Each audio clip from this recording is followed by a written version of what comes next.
Hello friends. आज का हमारा टॉपिक है जो सुश्रुत संहिता है सूत्र स्थान, उसका 6 चैप्टर ऋतुचर्या। तो ये स्टार्ट करने से पहले मैं आपको बताना चाहती हूँ कि हम अपनी क्लासेस स्टार्ट करने की सोच रहे हैं।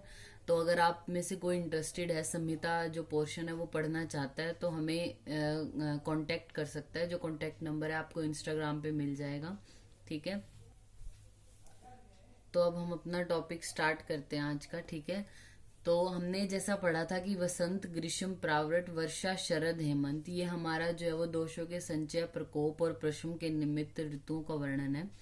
ऐसे ही हमें अपने डे की क्लासिफिकेशन, पूरा दिन और रात कैसे चलता है। पहले सबसे सुबह होती है तो उसको हम पूर्वाहन बोलते हैं, फिर दोपहर होगी उसको मध्याह्न, शाम है जैसे तो अपराहन बोलते हैं। जब रात्रि शुरू होती है तो वो प्रदोष काल होता है, मतलब रजनी मुखम, यानी रजनी यानी रात्रि को बोलते हैं। रात का जो मुख है यानी स्टार्टिंग है उसको प्रदोष काल, फिर अर्धरात्रि आती है, फिर रात्रि का अंतिम पहर है प्रत्यूष काल। ठीक है, तो इसी तरीके से जो दोषों के संचय, प्रकोप, प्रशमन के निमित्त ऋतुएं हैं, उनको हम दिन के मतलब दिन का कौन सा पार्ट उस ऋतु जैसे लक्षणों से युक्त होता है, ये हमें पता होना चाहिए। इंपॉर्टेंट है ये, इसमें से क्वेश्चन जरूर आता है।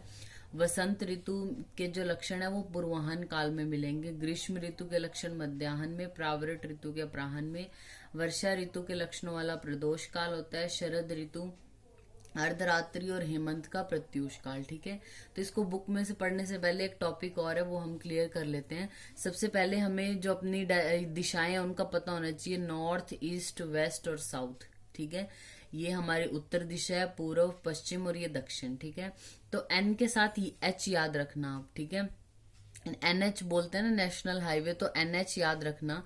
एनएच क्या है, यानी हेमंत ऋतु में कौन सी दिशा से हवा बहती है, उत्तर दिशा से। ठीक है, फिर उसके बाद एस बी याद रखना। बी फॉर बसंत ऋतु से कहा है, दक्षिण की तरफ से वायु आती है। फिर प्रावृट और पै फॉर पश्चिम है। ठीक है, प्रावृट ऋतु में पश्चिम की ओर से हवा बहती है, और जो ग्रीष्म ऋतु है उसमें नैऋत्य कोण की तरफ से हवा बहती है। ठीक है, ये किस तरफ से हवा आती है किस ऋतु में, तो उसका वर्गीकरण है। अब हम बुक से इसको पढ़ते हैं।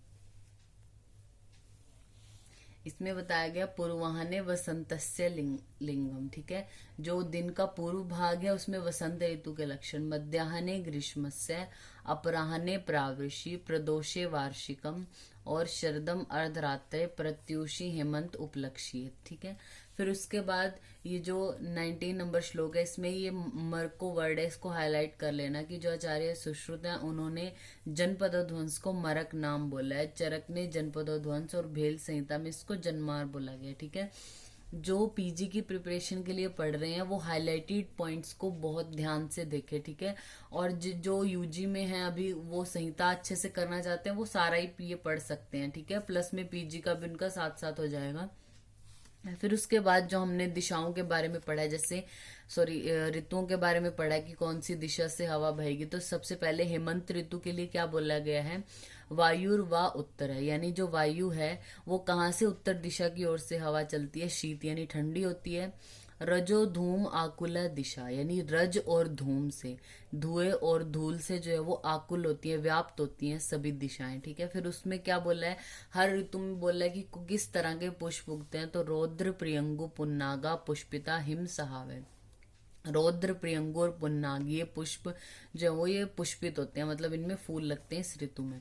फिर आती है शिशिर ऋतु में, क्या है, शीतम अधिकम, ठंड ज्यादा पड़ने लगती है, और वात, वृष्टि, आकुला दिशा। वात यानी हवा बहेगी बहुत ठंडी, वृष्टि यानी वर्षा भी हो जाती है। आपको पता होगा जैसे ठंड में बारिश होती है तो वो है शिशिर ऋतु में होती है। ठीक है, फिर उसके बाद आई है वसंत ऋतु। वसंत ऋतु में क्या बोला है, वसंते दक्षिणों अनिल है। वसंत में हमने पढ़ा था एस बी, यानी साउथ की ओर से कब हवा बहेगी, बसंत ऋतु में। और इसमें पुष्प कौन से होंगे, किंशुक, अंबुज, बकुल, च्युता, शोक आदि पुष्पित है। ठीक है, फिर आती है ग्रीष्म ऋतु। ग्रीष्म ऋतु में क्या बोला है, तीक्ष्ण अंशु आदित्य मारुतो नैऋत्य असुख, यानी जो हमारी सूर्य की किरणें वो तीक्ष्ण हो जाती है और नैऋत्य दिशा से कष्टदायक, असुख यानी कष्ट देने वाली वायु चलती है। और दिशा प्रज्वलिता एव, यानी जो दिशाएं हैं वो प्रज्वलित सी प्रतीत होती है, गर्मी बहुत ज्यादा होती है। ठीक है, फिर आती है प्रावृत ऋतु। प्रावृत ऋतु में क्या है, पश्चिम अनिल कर्षित है, जो पश्चिम दिशा की ओर से, मैंने बोला था प्र फॉर प्रावृट, प्र फॉर पश्चिम याद रखना, ठीक है। पश्चिम की ओर से हवा बहती है और इसमें क्या है, अंबु आदि, विद्युत, उद्योग, ये सब हमें पता है। ये जो प्रावृट ऋतु है ये थोड़ा वर्षा का टाइम है, यानी बारिश होनी शुरू हुई है तो बिजली की चमक होगी, भयंकर गर्जन वाले मेघ व्याप्त होंगे, ठीक है। और इसमें कौन, और शक्र गोप ज्वालामयी, शक्र गोप बोला गया है, ये वीर बहुटी है जो इससे उज्ज्वलित रहेगी। और कौन कौन से पुष्प आएंगे, कदम्ब, नीप, कुटज, सर्ज, केतकी, भूषिता, इनसे भूषित होती है पूरी पृथ्वी। फिर आती है वर्षा की बारी, तो वर्षासु नद्यो अम्भ छिन्नो ताक तट द्रुमा, यानी वर्षा ऋतु में जो नदियों का जल है वो ज्यादा हो जाता है। वर्षा ऋतु में पूरी वर्षा हो रही है तो नदियों का जल बहुत ज्यादा होके जो आसपास उसके द्रुम है यानी पेड़ पौधे उनको भी उखाड़ फेंकता है। और नीलो उत्पल विराजिता, नील उत्पल आदि जो वो शोभामान होते हैं। फिर आता है वभ्रू यानी पिंगल वर्ण का उष्ण कौन होता है, शरद अर्क है। शरद ऋतु का जो अर्क है यानी सूर्य है वो पिंगल वर्ण का और उष्ण होता है। और इस टाइम में कैसे कैसे जो पुष्प उगते हैं, बोला है बाण, सप्तावह, बंदुकाश, असन विराजिता, यानी बाण, सप्तावह, बंदूक और अशन यानी विजय सार आदि जो है वो शोभित होते हैं। फिर इसका जो अंतिम श्लोक है 40 नंबर, इसका रेफरेंस पूछा जाता है, इंपॉर्टेंट श्लोक है, याद कर सकते हैं आप इसको। हरेद वसंते श्लेष्माणम, यानी जो श्लेष्मा है उसको कब निर्हरण करना है, कब निकालना है, वसंत ऋतु में वमन आदि क्रियाओं के द्वारा। पित्तम शरदी निर्हरित, पित्त का हमें निर्हरण कब करना है, शरद ऋतु में, किससे, विरेचन आदि क्रियाओं से।